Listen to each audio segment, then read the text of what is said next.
Halo semuanya, jadi kita di sini bakal ngebahas konsumerisme di era digital ya teman-teman. Tapi sebelum kita bahas itu semua, kita perkenalan dulu satu-satu supaya kita kenal gitu loh. Karena tak kenal maka tak sayang. Benar tidak teman-teman? Benar. Benar Nah, banget. kenalin, aku Isnani Fauzia Ramadanti. Aku Desi Dasari. Aku Hafiza Anissa Sawira. Aku Dianovi Harifatunisa. Oke, berarti semuanya sudah perkenalan. Semoga kita semua saling sayang ya. Oke, kita bakal langsung aja balik lagi ke topik pembahasan konsumerisme di era digital. Nah, yang pertama penjelasannya dulu nih supaya kita semua juga paham kan, apalagi yang nonton juga nanti bakal paham apa itu konsumerisme. Siapa nih kira-kira yang mau menjelaskan terlebih dahulu? Aku deh boleh. Oke, coba gimana Desi? Jadi konsumerisme itu tuh proses konsumsi atau pemakaian barang-barang hasil produksi secara berlebihan tanpa sadar dan berkelanjutan. Selain itu, konsumerisme juga memberitahu bahwa semua kebutuhan kita dapat dipenuhi atau dipuaskan melalui apa yang kita konsumsi. Oke. Tapi kan konsumerisme ini kan kita pembahasannya dari filsafat ya. Tadi Hafizah, coba kalau bisa jelaskan dari sesi, maksudnya kayak dari sisi filsafatnya itu sendiri gimana? Jadi menurut Jane Baudrillard ini, kalau dalam masyarakat konsumerisme, kebutuhan seseorang itu untuk membeli sesuatu itu bukan sesuatu yang nyata, tapi itu cuman konstruksi dari orang tersebut. Dan alasan ideologis dari suatu kebutuhan ke suatu barang itu selalu mendahului produksi dari barang itu, sehingga konsumsi akan terus lebih penting daripada produksinya. Terus ada juga dari filsuf Bernard Mandeville, konsumerisme itu artinya salah satu penggerak ekonomi terbesar di dalam masyarakatnya. Karena konsumsi barang sekecil apapun dengan harga serendah apapun itu bisa memiliki potensi untuk mendorong terjadinya aktivitas jual beli dan meningkatkan kualitas kehidupan ekonomi masyarakat. Terus ada juga Georgi Lukács, itu konsumerisme itu berpendapat konsumerisme itu mengakibatkan kehidupan sosial masyarakat, diatur oleh suatu proses yang disebut reifikasi, yang artinya manusia itu didominasi oleh benda-benda sehingga diri mereka sendiri seakan-akan menjadi seperti benda juga. Jadi dalam masyarakat konsumerisme yang didominasi oleh media, budaya dan konsumsi campur jadi satu, sehingga setiap orang menjadi sulit untuk memiliki identitasnya masing-masing. Oke, jadi bisa disimpulkan kalau konsumerisme itu tuh emang akan selalu ada karena balik lagi dari produksinya itu sendiri bahkan tidak lebih penting dibanding konsumerisme itu sendiri, ya kan? Iya, benar banget. Oke, bener aku juga setuju sih. Terus kita lanjut aja ke pertanyaan kedua ya. Kalau dari teman-teman, kalau dari teman-teman nih, kira-kira penyebabnya tuh apa sih? Coba mungkin dari Dianovi bisa menjelaskan. Penyebab konsumerisme di era digital itu mungkin kayak apa sih ya? Banyak tuh sekarang kaum milenial tuh yang pengen banget punya keinginan yang besar gitu loh untuk memiliki sesuatu padahal dia belum tentu tahu kalau itu tuh apa dibutuhkan atau enggak. Jadi kayak ikut-ikutan tren gitu, ada tren yang keluar terus dia apa namanya kayak ikut-ikutan beli padahal dia nggak tahu itu apa namanya bisa menjadi keperluan dia atau enggak gitu aja sih. Jadi kayak terlalu banyak keinginan gitu loh. Ditambah lagi kan adanya kemudahan digital, baik lagi sesuai dengan judulnya, ada konsumerisme di dalam era digital, di masa era digital, sorry. Itu tuh kayak menjadikan setiap manusia tuh lebih mudah dalam berbelanja. Bahkan zaman dulu aja sudah ada namanya konsumerisme, apalagi zaman sekarang, yang dimana pembelanjaan itu cuma tinggal modal jempol, nggak perlu keluar, modal internet udah tinggal check out, yang menjadikan adanya penyebab dari konsumerisme itu terjadi dan makin banyak sampai saat ini. Karena gengsi juga ya, kayak pengen kayak aduh apa namanya iri nih sama yang orang beli itu gitu, jadi pengen ikutan beli juga, mungkin itu juga penyebabnya kali ya. Iya benar juga sih karena kan baik lagi sebenarnya kalau misalnya disimpulkan juga dari yang tadi kadang dari gengsi jadi bingung nih ini butuh atau pengen ya kan ya, jadi kan banyaknya konsumerisme itu terjadi. Kita Iya. lanjut ke pertanyaan ketiga gimana? Ini kan tadi penyebab pasti ada sebab ada akibat. Nah akibat dari konsumerisme itu sendiri gimana nih? Ada yang mau jawab? Jadi menurut aku tuh penyebab dampaknya konsumerisme itu tuh yang paling besar tuh boros. Karena Hmm. ketika kita misalnya jalan-jalan ke mall nih, kita melihat barang diskon, pasti kita langsung tertarik untuk membeli itu. Padahal kita tuh nggak butuh, kita nggak pengen. Pengen deh, Hmm. karena itu diskon. Betul betul. Jadi menyebabkan konsumerisme. Jadi kita secara nggak sadar kita pasti pengen beli, beli, beli, beli, dan beli. Iya benar. Jadi sebenarnya garis besarnya itu adalah boros ya teman-teman. Tapi dampak positifnya itu sebenarnya lebih ke ininya nggak sih, apa namanya, distributor produknya gitu, yang dia jadi Iya, ningkatin penjualannya gitu kan, lebih dari dibanding konsumennya, tapi dampak positifnya itu lebih kerasa ke penjualnya itu loh, gitu. Jadi karena Iya, penjualannya meningkat karena konsumerisme itu yang banyak-banyakan itu. Jadi ya dampak positifnya lebih ke penjualnya. iya benar. Pasti pasti ada lah. Apalagi kan penjual kita sebagai penjual mau ngejual barang, kalau misalnya banyak orang yang menjadi konsumen secara boros ya pasti senang dong. Terlebih itu juga menambahkan lapangan pekerjaan ternyata ya. Setelah Oh iya, dipikir-pikir, benar-benar. iya benar-benar. Aku juga setuju tuh. Oke, sekarang kita lanjut untuk pertanyaan selanjutnya. Contoh nih, coba mungkin Dianovi bisa menjelaskan dari contoh konsumerisme yang sering terjadi belakangan ini aja deh, atau enggak kalau misalnya ada yang sekiranya mencuri perhatian kamu dari konsumerisme itu sendiri, boleh dijelasin dan di-share dong.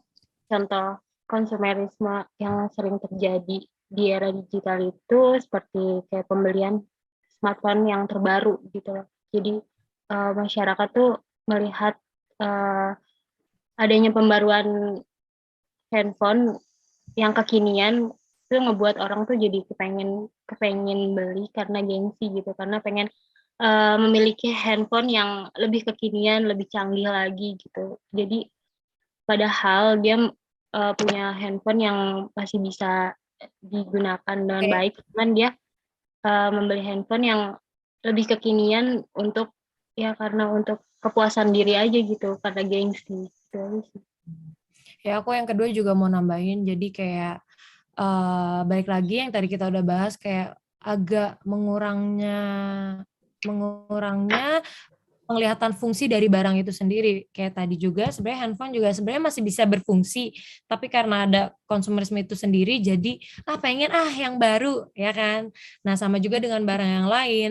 Makanya tadi juga dari penjelasan filsafat itu sendiri kalau manusia kan dikelilingi dengan barang yang menjadikan kayak let's say sepatu, padahal kita cukup punya satu sepatu, tapi karena nafsu dalam diri bergejolak ya, jadi beli 2 pasang, 3 pasang, 4 pasang yang sampai kadang tuh nggak dipakai gitu.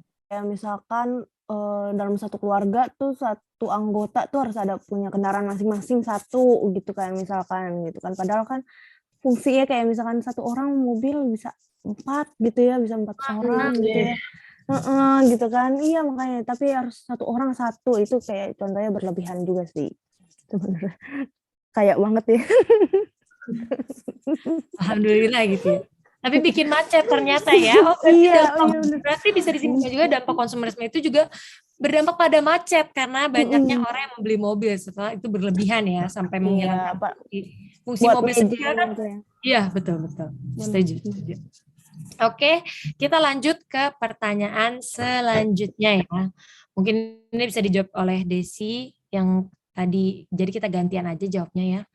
Ini penanganan sih kan ini konsumerisme itu dari dulu kayak sudah terjadi bahkan sebelum ada era digital. Cuman kan pembahasan kita kali ini itu di era digital. Nah, kira-kira Desi sendiri punya tips gak nih untuk meminimalisir dari konsumerisme itu sendiri? Kalau aku sendiri sih biasanya lebih nyibukin diri sih biar nggak buka HP HP yang nggak terlalu penting gitu loh, kayak ngebuka marketplace gitu-gitu. Jadi secara nggak langsung itu juga ngebuat aku nggak boros, nggak pengen ini itu. Oke. Lebih ke ini sih, lebih kayak pengen nabung itu kayak buat masa depan nanti gitu. Kalau dari aku sih itu ya kita tuh lebih bijak untuk membeli sesuatu yang memang sesuai kebutuhan kita gitu. Jangan hanya karena ada tren baru atau karena barangnya unik atau apa gitu loh, yang kita nggak mikirin barang itu sesuai kebutuhan kita atau enggak gitu. Jadi kita lebih bijak aja sih beli sesuatu yang emang keperluan kita gitu loh. Jangan berlebih-lebihan untuk membeli sesuatu yang memang tidak diperlukan gitu. Oke, berarti bisa disimpulkan itu untuk meminimalisir konsumerisme itu sendiri, yang pertama itu sebenarnya kalau aku bantu susun ini dari Dianovi itu menjelaskan bahwa lebih bijak itu berarti artinya kita bisa mengalokasikan dana kita untuk menabung, itu mengarah ke contoh yang diberikan, tips yang diberikan oleh Hafizah sendiri. Terus caranya yang paling gampang adalah itu tips dari Desi, yaitu dengan nggak membuka HP, karena di era digital saat ini mempermudah kita untuk berbelanja dan memberikan diskon-diskon yang sebenarnya itu adalah trik marketing yang menjadikan kita tidak tergoda, tidak terbuai oleh nafsu-nafsu untuk berbelanja, dan tetap memikirkan dari fungsi yang sudah ada dari barang-barang yang udah kita punya, supaya nggak berlebihan kayak sepatu, baju, kendaraan, apalagi karena dampaknya ternyata bisa bikin boros, bisa bikin macet yang ternyata itu besar itu ya. Oke, sekarang berarti kita lanjutnya ke kesimpulan aja ya dari topik yang sudah kita pilih, konsumerisme di era digital. Apa nih kira-kira kesimpulannya?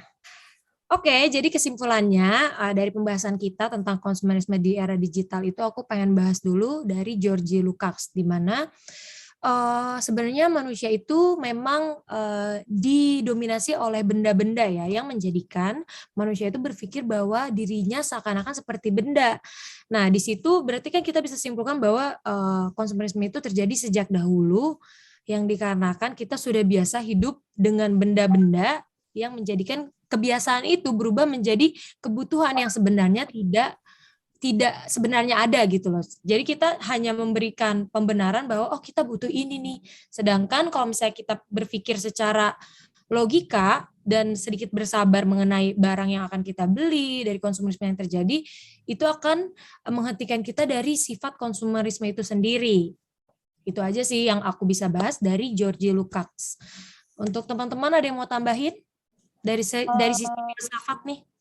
Kalau dari aku sih kayak yang ngomong sama Bernard Mandeville, kayak konsumerisme itu jadi salah satu penggerak ekonomi terbesar di dalam masyarakat, yang maksudnya itu mau itu benda itu harganya serendah apapun, semurah apapun itu, kalau itu bisa bikin orang puas gitu ya, bisa bikin orang ini bisa membeli berlebihan, itu bisa impact-nya bisa banyak gitu ke penjualan ekonominya itu gitu. Jadi kayak barang itu bisa jadi penggerak ekonomi di negara itu sendiri gitu. Oke, berarti sebenarnya konsumerisme itu tidak merugikan orang banyak, melainkan merugikan diri sendiri. Tapi tergantung, jika orang tersebut merasa tidak dirugikan, cuman konsumerisme yang berlebihan akan tetap merugikan pribadi, yaitu individual aja ya. Sedangkan sifat dari konsumerisme itu sendiri malah memajukan dan menggerakkan dari ekonomi, karena kan adanya jual beli, terus kayak ada demand permintaan produk karena banyaknya konsumen yang meminta. Berarti gitu kan, Hafizah ya? Iya, benar banget.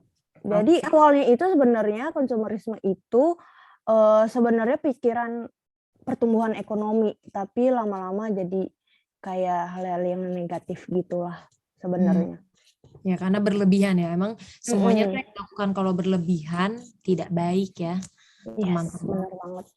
Oke, sekiranya itu aja ya dari kita. Semoga pembahasan kita kali ini bisa menjelaskan kurang lebih dari konsumerisme di era digital. Saya Isnedi Fauzia Ramadanti dan teman saya. Desinda Sari. Saya Hafiza Anissa Safira. Saya Diana Fiani Fatunisa. Pamit dari video ini. Sekiranya kalau ada kurang dan salah mohon dimaafkan. Terima kasih. Terima kasih.